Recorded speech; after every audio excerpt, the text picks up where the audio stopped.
most of us, the stock market is difficult to predict, but there are several ways to ensure your 401k stays protected even in the event of an economic downturn. Today, we want to walk you through a few tips for our weekly Eye on Money segment. Yahoo finance columnist Rick Newman is joining us again from the Yahoo offices in New York to talk about this. Now, Rick, for a lot of people, the 401k is the retirement plan. That's all they have. And I remember talking to coworkers who had spent decades, working and expected to retire at a certain time and found their 401ks cut in half in 2008 when the economy tanked. Very scary stuff. Is there a reason for me or other people younger than me to be concerned about the possibility of something like this happening again? Sure. I mean, you should always be concerned about what might happen with your investments. And by concerned, that means you should be aware of what's going on a regular basis. You should be educated and informed, and you should know what might happen and what you might do if that happens. Now, nobody thinks we're going to get the kind of market wipeout that we had in 2008. That was sort of a once every 50 years, maybe once every 75 or 100 years event.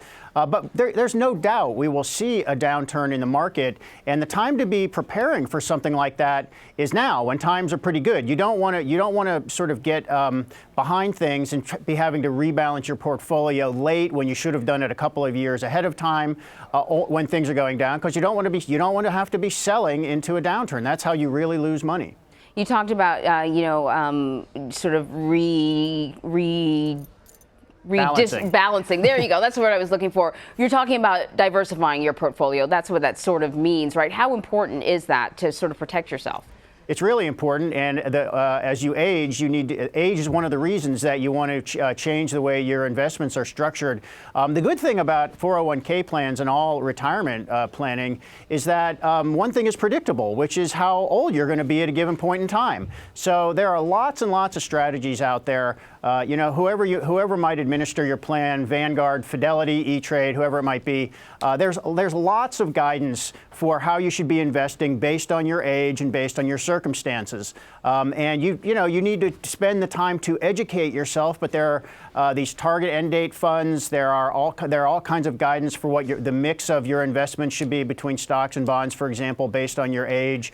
There's no shortage of information out there. I think what there is a shortage of is people taking advantage of that information when they should do it and not when it's too late. Is there a general rule of thumb, though? I know there are different factors like age and when you want to retire, but is there just sort of an umbrella rule of thumb?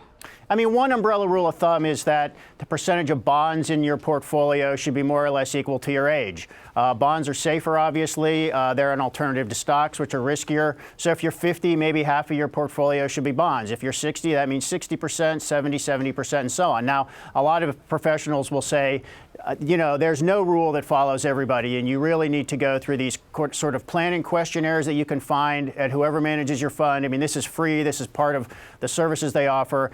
Go through and say things. Here's what I think my retirement, here's when I expect to retire. Here's when I think I will retire. Here's my risk tolerance, things like this. Here's how much money I think I will need when I retire. And by the way, just going through that exercise and forcing yourself to address those questions will make you more informed about what you've got, and what maybe you ought to do with your money.